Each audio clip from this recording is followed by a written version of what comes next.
Hello, welcome back to The Other Side of Deaf. This is Crystal Hand, your host. After a long hiatus, we are finally back to publishing. It has been a long, tough year for our family. And for those of you who follow me on social media, you know why I had to take some time off. I have missed working on this podcast, but I am excited to start publishing and engaging with all of you again.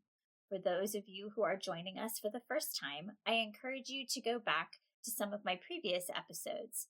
I am so proud to have great representation of both hearing and deaf perspectives on this podcast, and I plan to continue to pursue that path. For today, though, I have a very special guest to start our new season. For anyone who knows me, you know I love books, and I will confess that one of the reasons that my children are so successful is because as a family, we pushed reading as an essential part of their language development. So it is my honor to have Lindsay Dain on the show today. Lindsay is a devoted teacher and children's book author and illustrator with a strong passion for sign language and supporting hearing parents of deaf children. She believes in the transformative power of storytelling in education and loves turning her ideas into engaging stories and art. She is also the founder and publisher of the company called His Little Light of Mine and His Little Hands of Mine, a website for anyone that wants a safe space to learn and ask questions for deaf and hard of hearing related issues, including sign language. So, Lindsay, let's just get started right away. Let's have you tell us a little bit about yourself. How did you get interested in deaf education and what inspired you to get trained as a teacher of the deaf? So I knew when I wanted to go to college that I wanted to be a teacher. And I had a friend in high school whose mother was hard of hearing and her sister was deaf. And so when I hung out with them, they would teach me some sign language. And when I was in college, I always took a fun class. And so the fun class that I took one summer was ASL 1. And I loved it. It was so much fun. And so, of course, I took ASL 2. And then I took every other class that I could take at the community college. And then when I got into my teaching program, I needed a foreign language, and I already had one because I had taken sign language. So it worked out. But anyways, I took as much as I could up until my teaching program started, and then I stopped. And I always loved it, but that was it. And so I was a preschool teacher, I guess I taught kindergarten first. I was a kindergarten teacher, and my roommate graduated, and she wanted to go to grad school.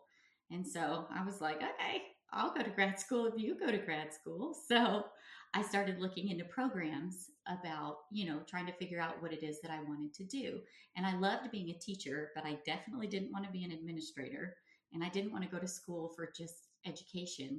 And so I thought, I really am interested in sign language. Maybe I'll look into deaf education. And as ASL student, I had only learned the capital D deaf side of things. But whenever I was searching for deaf education programs, there was one that came up that was in St. Louis, and it was an oral deaf education program.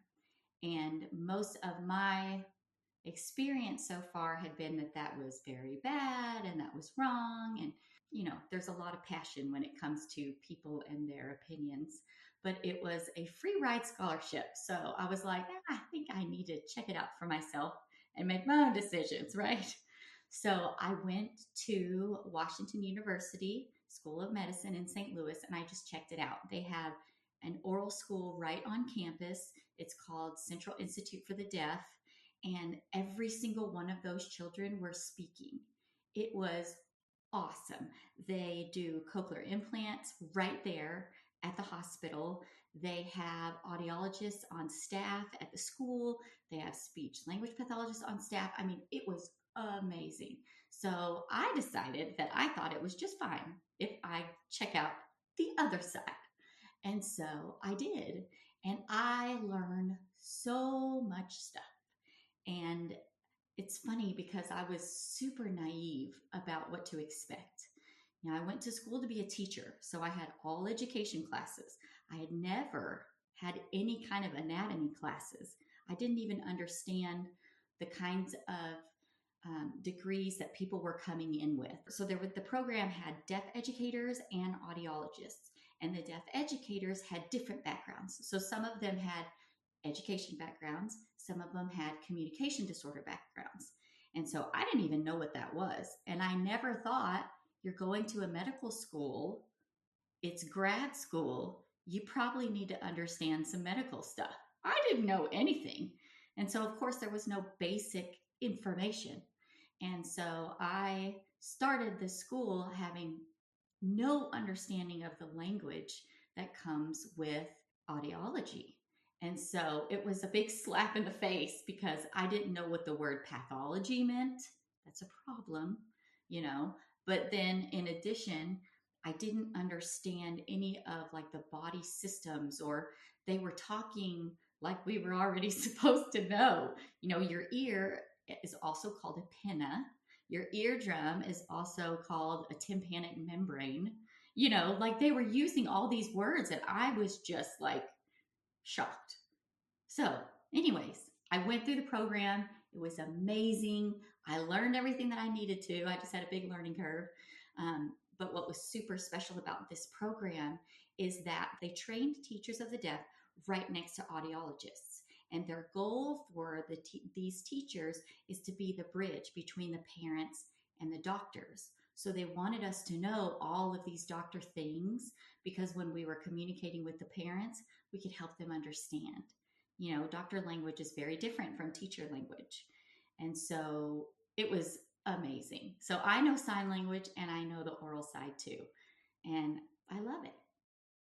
Well, that's amazing. And I can tell you that as a parent that went through all of that, it is very daunting because a lot of times audiologists and doctors will assume that a parent knows all of those languages as well. And I didn't know any of it. Like, I was like, racking my brain for that eighth grade science biology lesson that I had about how the ear works. And so when they come to parents and they say, well, your child has sensorineural nerve hearing loss, what does that mean? Like, I had to look everything up, like everything. And so, yeah, I don't personally know if there's a lot of schools that do that, but that is very, very helpful if deaf educators do know that. So, if any deaf educators are listening and you don't participate in helping parents with that, that's a good thing to do.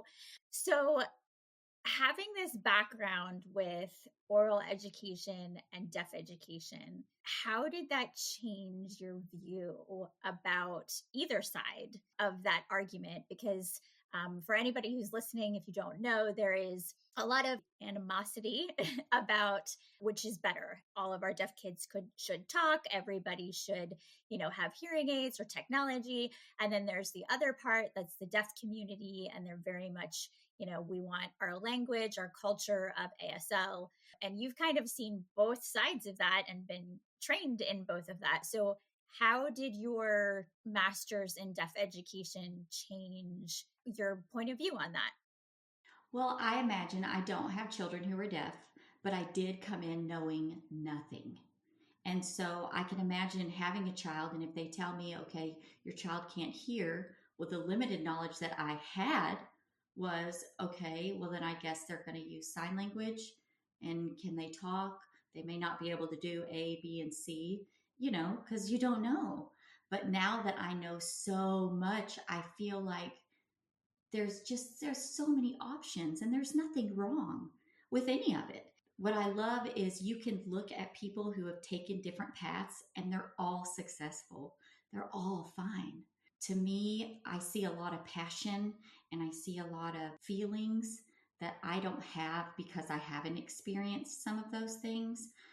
But for me, I just think it's important to share information. Give everybody the information. It's important that you have all of it. And then you make whatever decision it is that you want. Yeah. So when I would counsel with families, I would tell them that there's no right or wrong answer. And so a lot of times in the deaf community and the people that are surrounding it, we go into what we call our camps of thought. So we're like, deaf education should be in deaf schools, or it should be in mainstream schools, and we should have ASL or no ASL, cochlear implants, no cochlear implants.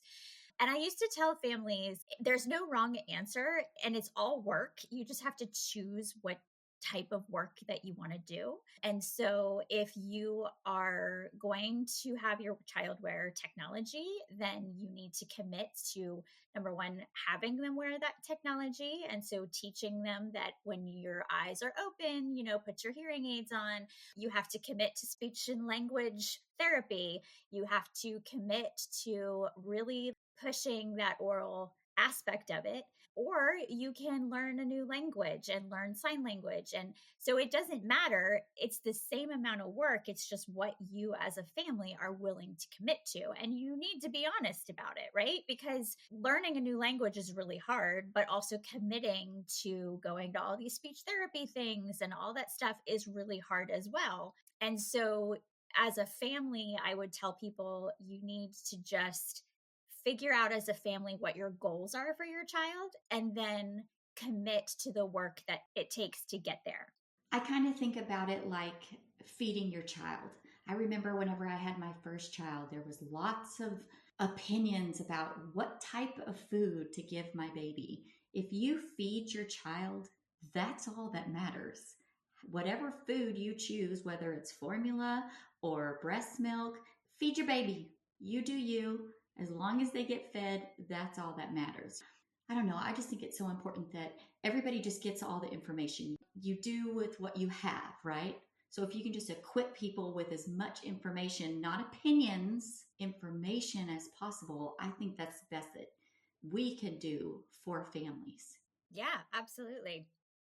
So let's talk about where you went from there. So you kind of had your life take you a different path. You didn't actually end up teaching deaf children directly, but you ended up as a teacher that had deaf students that were in your school, but not directly your students. What was that like for you? And how did you perceive how mainstream school was for those deaf and hard of hearing children? Well, when I graduated, a lot of people went to jobs. I went where my husband was, and there wasn't any oral deaf ed jobs. And I even tried to work for the health department and try to work with birth through age 3, but it's a very small number of people that you'd be serving. So there just wasn't any opportunity for me. So I ended up just teaching general education. But before I even went to get my master's degree, I ended up having a child mainstreamed in my kindergarten classroom. And as a teacher, I was ignorant, which means I didn't know what I didn't know. And so I had a child who had a hearing aid. They told me that she had a hearing aid, that I was supposed to wear this thing that stuck to her hearing aid, and I wore this necklace, and it helps her to hear better, and you should wear it. And okay, that was it.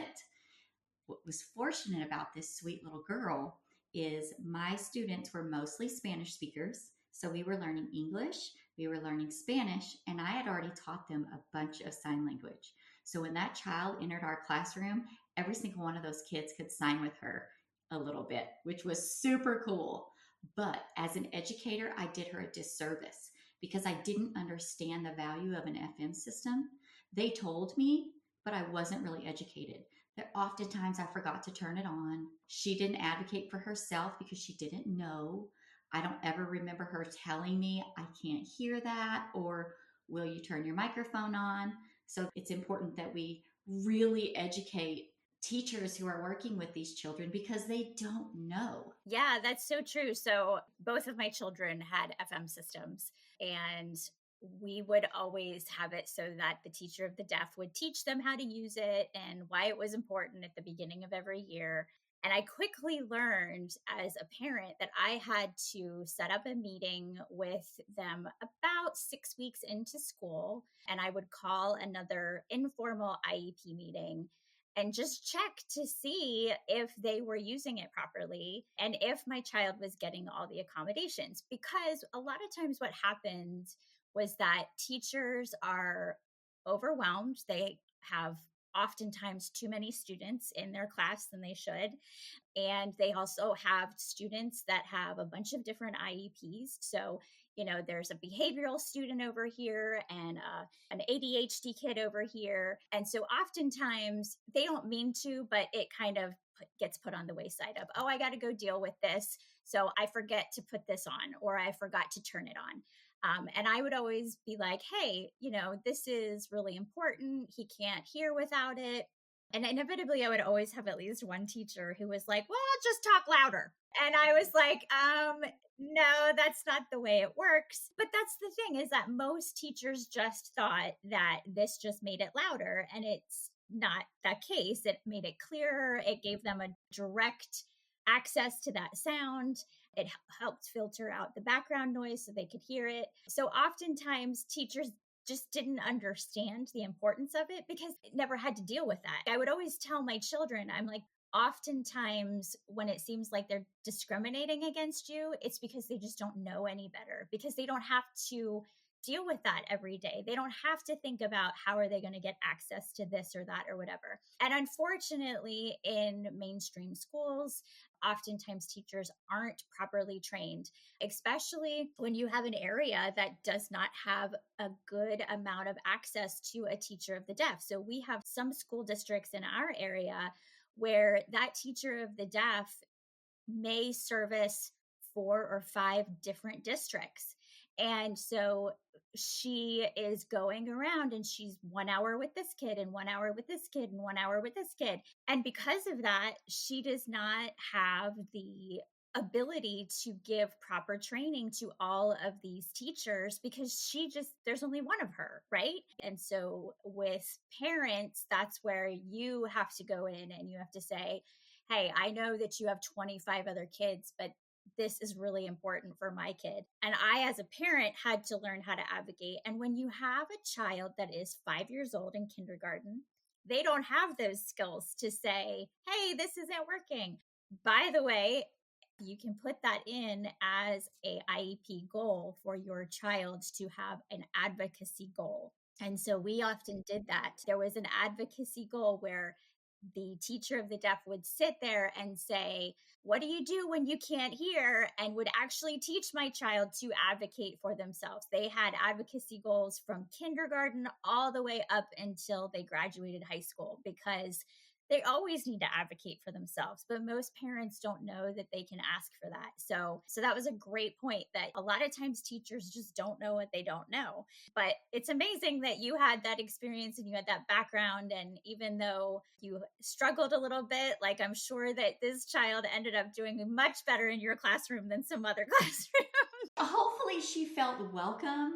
And I just thought, of all the classrooms, mine is the best one, because every single one of my kids can say hi, and they can say sit down and please and thank you and sorry. And it wasn't weird. She was coming in to a place where we already did that.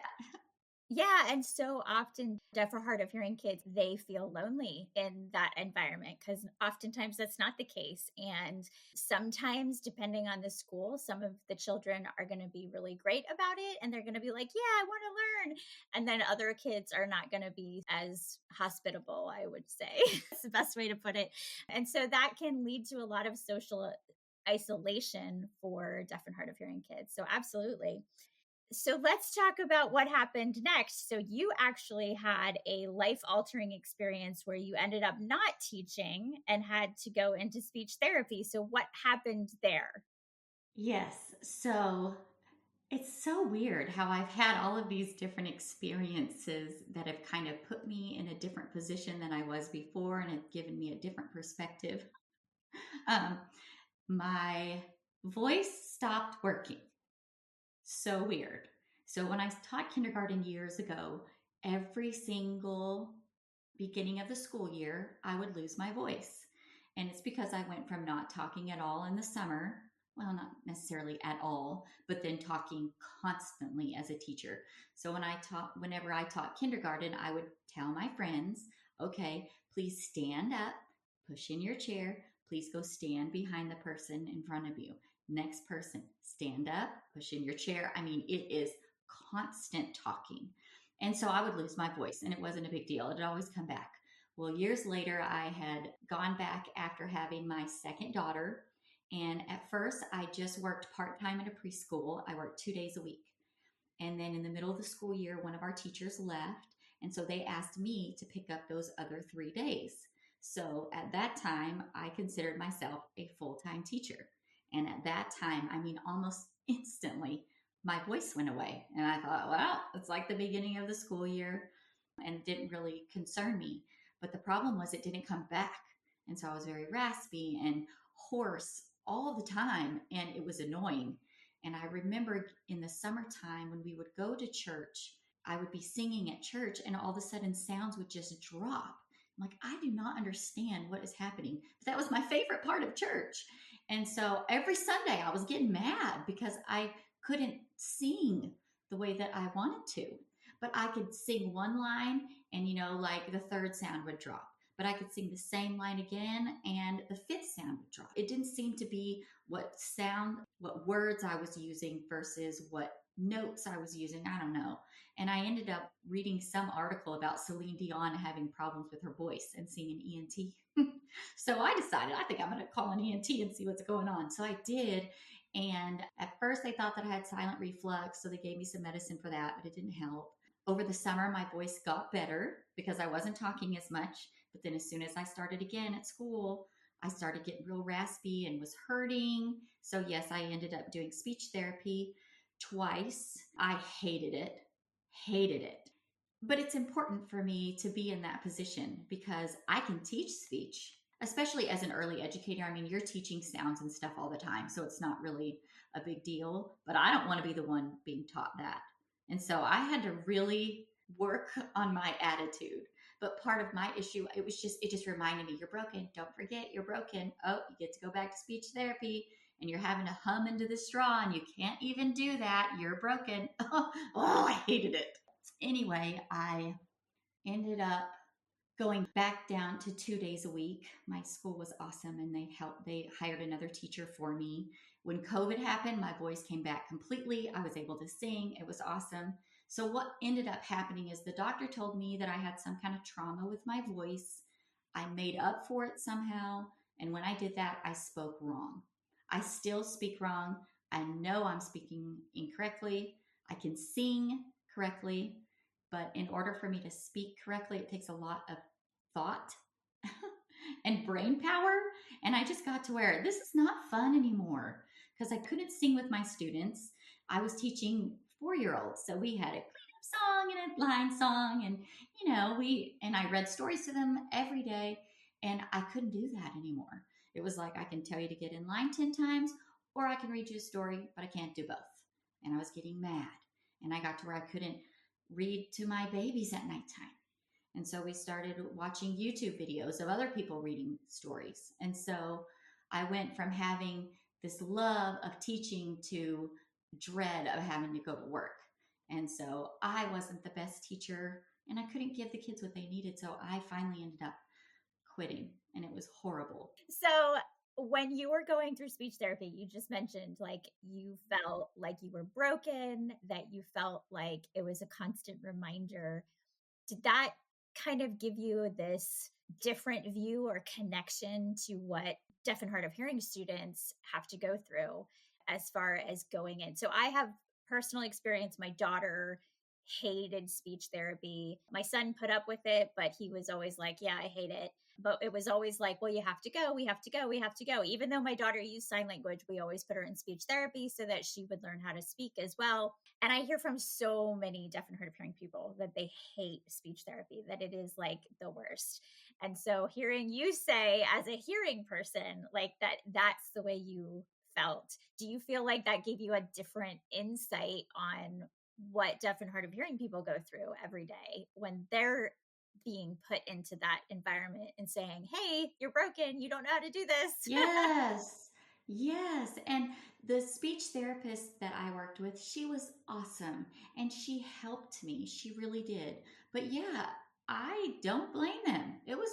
I hated it. And then when I couldn't perform the simple tasks that she was asking me to do, it just made me feel stupid.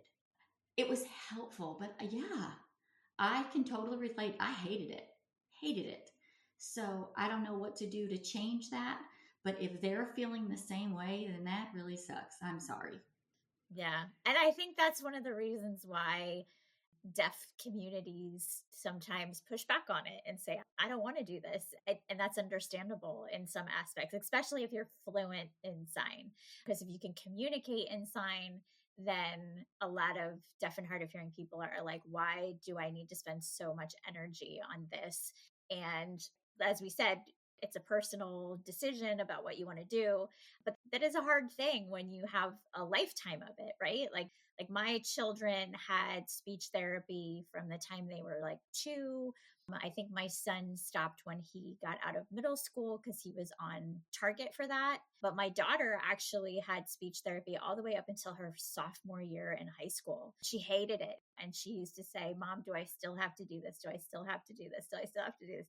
And she would admit to me that it was helpful, that she did need help with learning how to pronounce the words, especially since she loves science and she needed help learning how to say science words because those are really long and complicated. But she would tell me, like, it is helpful, but I hate doing it. So after this, then you kind of went into a different direction, which ended up being okay. But in the middle of that, you thought about becoming an interpreter. So let's talk about what your experience with that was. Okay, well, I had a lot of sign language already from taking the classes years ago. And I actually wanted to be a sign language teacher, not an interpreter, because I knew interpreter would require more school and I didn't want to go back to school. But I had to do something else because I got to where I couldn't talk all the time. I was not going to be able to be a teacher. That's all I've ever done. I have a bachelor's and master's degree in education. I don't know how to do anything else. And so I thought, okay, well, maybe I can teach sign language. You know, I can still have the teacher schedule, which I was really worried about because I've never had like an 8 to 5 job all the time. I always had my kids in the summer or they came with me to camp. And so I'm like, well, I can do that because then I don't have to talk. I can still teach. I love sign language. It will be fun. So I contacted the community college in my town that had an interpreter program. And in order for me to become a teacher certified to teach sign language, I had to have so many credit hours. And then once you have the credit hours, then you can take the exam and become certified. And I would get like a Texas certificate. And so I contacted this program and I said, this is what I want to do. This is my story. What classes do I need to take in order to make this happen? And I was very excited about it, you know, because I'm like struggling with my identity at this time. Because if I'm not a teacher, then who am I? And so I thought that that was going to be my solution. And when I called the school, my heart beats fast every time I talk about it. It just, I called the school and told this lady what I wanted to do. And she said some really hurtful, passionate things to me. And again, I'll reiterate, you don't know what you don't know. And a lot of times discrimination is because of ignorance. It's not out of mean cold-heartedness. And so she really put me in my place. And she said, well, you know, you can take this class and this class, but I'm going to let you know right now, if you tell anybody that you're going to be a sign language teacher and you're hearing, just know you're not going to make very many friends. Nobody is going to like you here. And I thought, what? Okay. Why? And she said, who do you think you are? Why are you going to take a deaf person's job? What can a deaf person do? Huh? Can they answer the phone? No, ma'am. You know, can they talk to this person and that person? No, ma'am. I guess not. No. Well, then why you, a hearing person, are going to take the very limited amount of jobs that they have? And I was just like, oh, wow, you're so rude. Lindsay, how dare you think of that? Like, why would you do that to a deaf person? And I just thought, I don't know. I never thought about that. I wasn't really thinking about anybody else. I was thinking about myself. But I didn't think in thinking about myself, was I hurting someone? That wasn't my intention. And she said, well, I wouldn't want to take Black history from a white person either. So why am I going to take sign language from a hearing person? And I felt stupid. I felt mean. Like I felt prejudice. And I didn't pursue it at all. I never tried again. And that was 5 years ago. And still, I'm not going to do that. So let's talk about that a little bit. So I am going to say, because this is my podcast and I can say whatever I want, that everything she said, even if it came from a good place, is wrong. So, and I might get some pushback about that, but the truth of the matter is if she was saying the limited amount of jobs that deaf people can have, here's the thing. If you think that people are limited because they are deaf, then you are part of the problem. The fact of the matter is that deaf people with the right accommodations can do everything that a hearing person can do. And if we are saying in society, well, deaf people can only do this amount, then you are prejudiced against deaf people because you're saying they're less than, and they are not less than. They are just as smart and capable as everyone else. And so, although she may have had a good argument if she would have said, let's have a deaf person teach culture and things like that, understood.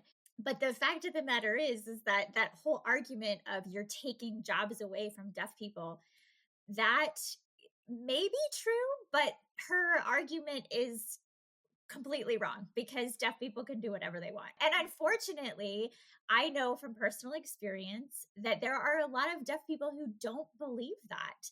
I will give you an example. So my daughter is like super into science. She's planning on majoring in a science field in college. She has taken honors courses and she's really, really smart, right? Both my kids are. And she did an internship this past summer that was with the Department of Environmental Science in our state. And it was a deaf program. So she was partnered with other deaf students. A lot of them were from the School for the Deaf here in our state. And she was so excited. She's like, I'm going to learn all this science stuff and I'm going to get to be with deaf people and blah, blah, blah, blah, blah. And she did.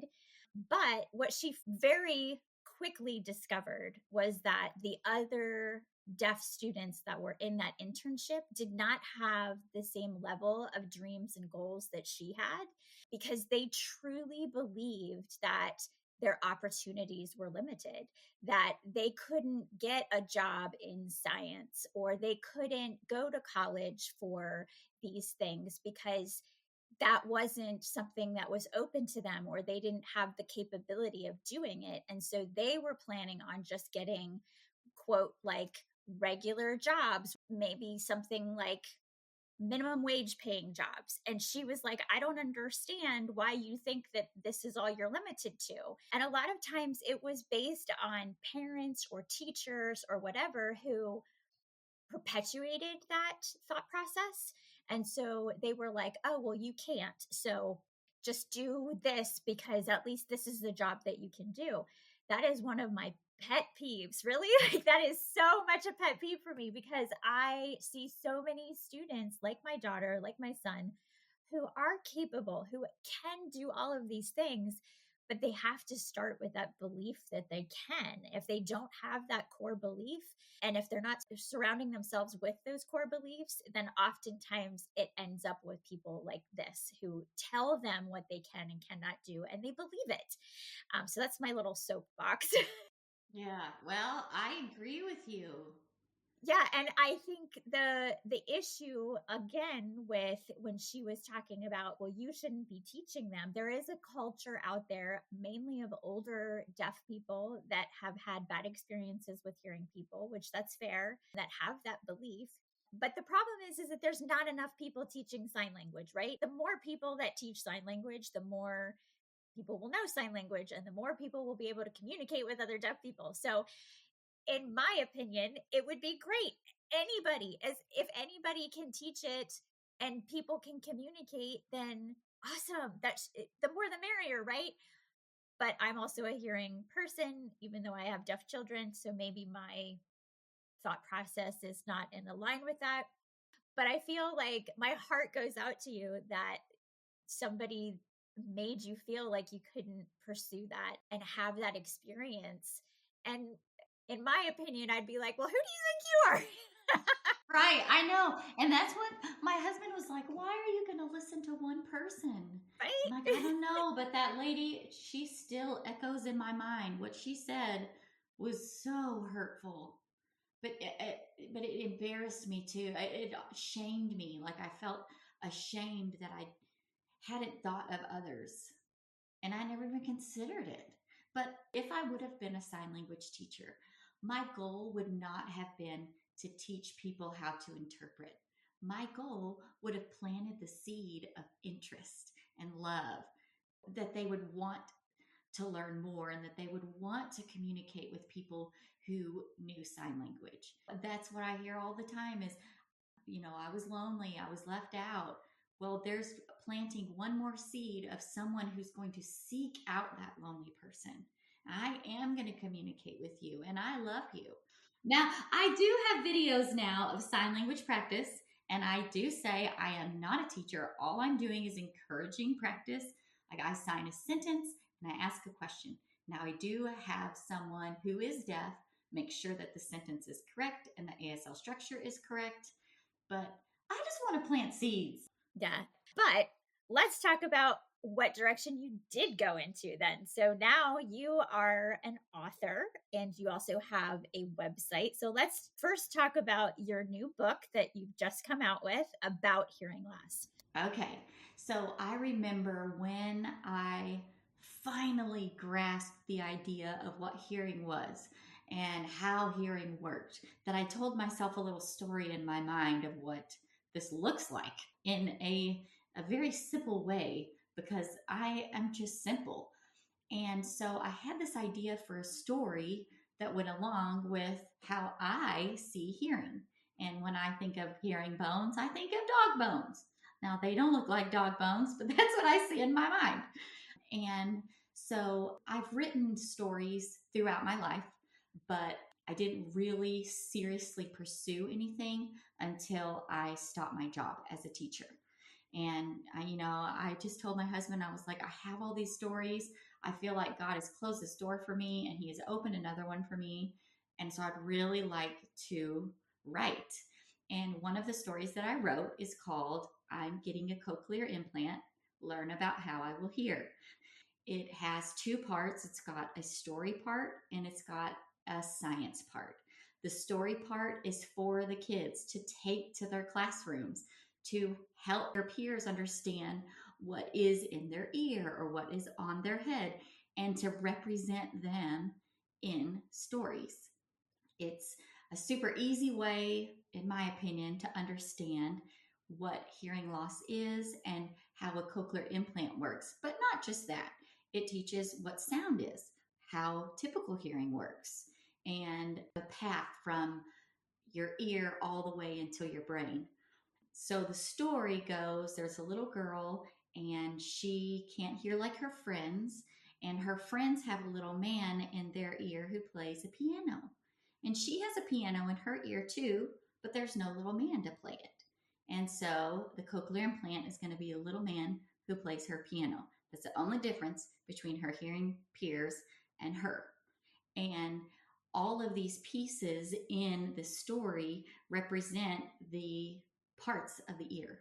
So the piano is the hair cells and the auditory nerve. And so whenever they learn about all this stuff, like talks about how sound is like a car and an ear is like a street. There's a path you have to follow. Come on in, take a seat. And this music note goes over a beating drum and these three little bones that are really wiggly, and it's a wiggly note. And so it's just a way to see how hearing works in a kid-friendly way. But then in the back part of the book really is for the adults. It's not really for the kids.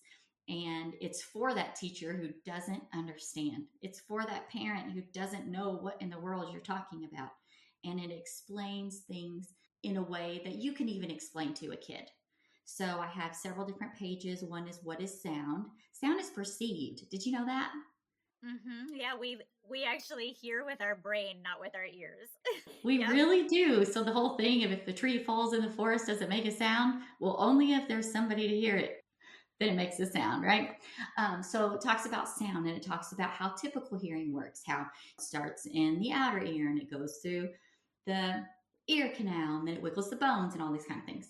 And then it talks about different types of hearing loss and what that looks like. So a conductive loss means that there's something that happens before the inner ear, or sensory neural hearing loss that happens beyond the inner ear. And here are some devices, and this device would work for this type of loss, and this device would work for this type of loss. And also, some people may choose not to do anything. There's zero opinion because I don't have an opinion. I don't have a reason to have an opinion. It's just the information. But then it also has a page about the audiogram, and it has a page about the speech banana, because those are things that parents are going to be introduced to. And so if you choose to have a hearing device, they're going to program it in order for you to have access to as much speech sounds as you can. And those fall on an audiogram. It's a way for these parents and the teachers to hold it in their hand and to read it as many times as they need to, instead of the 15-minute conversation at the doctor's office, which makes no sense. Go home and read it over and over and over again. And I really think that it will benefit everyone. It's information. There's no bias. But even if you choose not to go the hearing device route, I don't think it hurts for you to know the information. Even if somebody doesn't have hearing loss, it doesn't hurt to know how hearing works. So this book is really for everyone. So this is for children so they can learn about their own hearing loss. And it's for parents and teachers or other people that have connections to deaf and hard of hearing children. So where can people get this? I will say right now that I will have a link to it in the description. So anybody who's looking for it, they can go to the description and click on it and you can get it right there. But it's on Amazon. I know that, but is there anywhere else it is? You can order it from Barnes and Noble. It's available. I think you really can order it anywhere. I really want it in libraries. There is a list of books that are all about hearing loss, and we need to get that list into the libraries so that everybody has the opportunity to read it and to look at it without paying for it. But what my hope is, I have big dreams, but I think every single person who is in any kind of program who are going to be working with children with hearing loss needs to read it. It needs to be in audiology programs, speech language pathology programs, teachers of the deaf. It needs to be in counselors' offices at schools. It needs to be in the special ed library, their special library that is more specific to different types of needs. I want it to be in every library, everywhere. I just think that it would be so beneficial. Or I imagine like the mom who's just found out about her child. She's hearing, she doesn't understand, she doesn't know. And then she reads this book and it's like, oh, okay. Now I kind of have a little bit better understanding. And so when I'm trying to explain this to my family, well, I don't really know how to explain it, but here, read this book. This is going to help you. It's going to clear a few things up. I really hope it educates people and just helps people. Yeah, so I think it would be definitely beneficial because I know that when my children were identified and I got the news from the audiologist, like there were all of these things that I didn't understand and it's overwhelming. And to be honest, when I heard your child can't hear, my brain just switched off because it was like, I don't know if you want to call it a trauma response or whatever, but I didn't hear anything after that. And so everything that I had to learn, even though my audiologist probably went over all of the information, I did not comprehend any of that. And so that's where something like this book could come in. And if you had access to this, you could be like, hey, go read this book. This explains it in the simplest terms. And even if it's just enough to allow a parent or a teacher to ask the right questions. Oftentimes we don't know what to ask. We don't know what we don't know, so it's hard to ask for how do I advocate for my child the best way possible if I don't know the basics. And so this will be an amazing tool for that. So you have a website as well. Let's talk about what that is. Okay. I have several websites. So whenever I started my company, I decided I don't need a publisher. I'm going to be the publisher. I can do all this stuff by myself. So I made my own business. It's called His Little Light of Mine. And I felt like God told me there's something inside of you that I put in there and I want you to let everybody see it. And so that's why my company is called His Little Light of Mine. So I have a website that is called hislittlelightofmine.com, and it has a lot of my things. So my book, I'm Getting a Cochlear Implant, Learn About How I Will Hear, is just one. I have many picture books and I have activity books, and all that kind of stuff is on His Little Light of Mine. Now, because I just have a heart for the deaf community, I have that book. I also have ASL word searches, and I make ASL merch. And so now I have a separate part of my company, and it's called His Little Hands of Mine. And at His Little Hands of Mine, I have a group that is for hearing people who want to know more. Maybe you might be interested in sign language. Maybe you're taking sign language, but you have no idea about the science of hearing loss. Maybe you're a parent who has just found out about your child and you want a safe place to ask questions where you're not going to be attacked because you don't know something. I have a group that's private and I have a page, and both of those are called His Little Hands of Mine. And I'm very particular about my group. It's no tolerance. If there's nastiness, I'll just block them. I really want a safe place to ask questions because you don't know. I finally have a connection with a woman. She is an older woman. She's completely deaf, but she is safe, and I can ask her anything. And she is kind to me because I don't know. I heard somebody call a person a hearie and a deafy. And so I said, I encourage sign language practice, but I also encourage learning sign language from a person who's deaf. But sometimes people will ask me, well, is this the right sign for this? Is this the right sign for that? And so I said, well, go ask a deafie. And then I thought, let me ask my friend if that's okay. So I told her, I was like, I said, please go learn from a deaf person, but I actually called them a deafie. Is that okay? And she said, a lot of people in the community do call each other deafies, but it's probably not a good idea for a hearing person to call a deaf person a deafie. And I'm like, okay, then I won't do that anymore.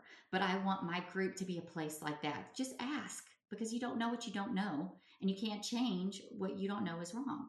So I will have everything in the description, including where to get the book, where to get connected with the website and the page, and also the ISBN number if you want to request your library to have those books.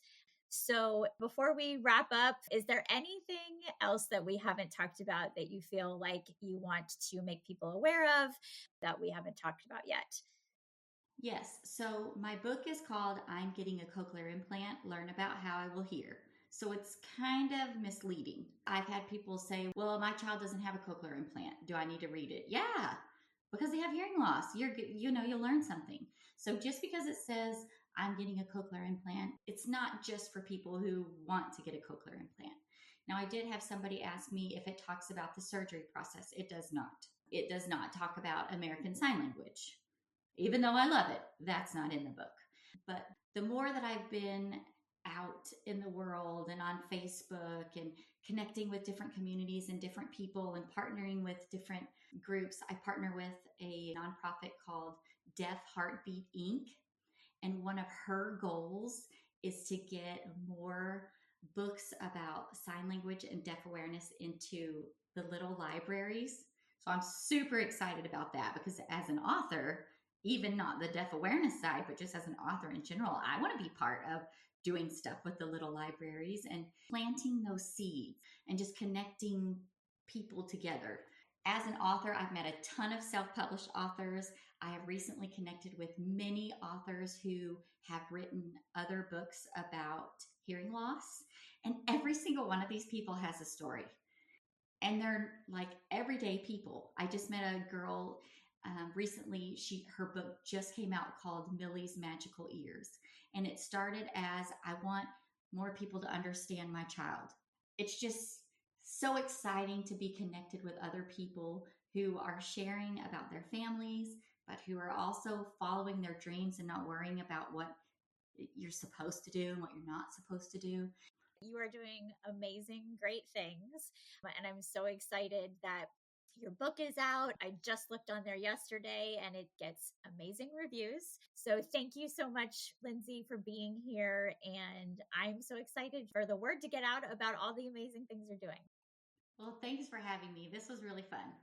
If you're just tuning in for the first time to my podcast, I encourage you to go back and listen to some of my previous episodes from last season, where we discuss an array of topics from all different perspectives. Don't forget to like and subscribe to my channel. And if you really like my podcast, check out my Facebook and Instagram pages, and of course, share with your friends.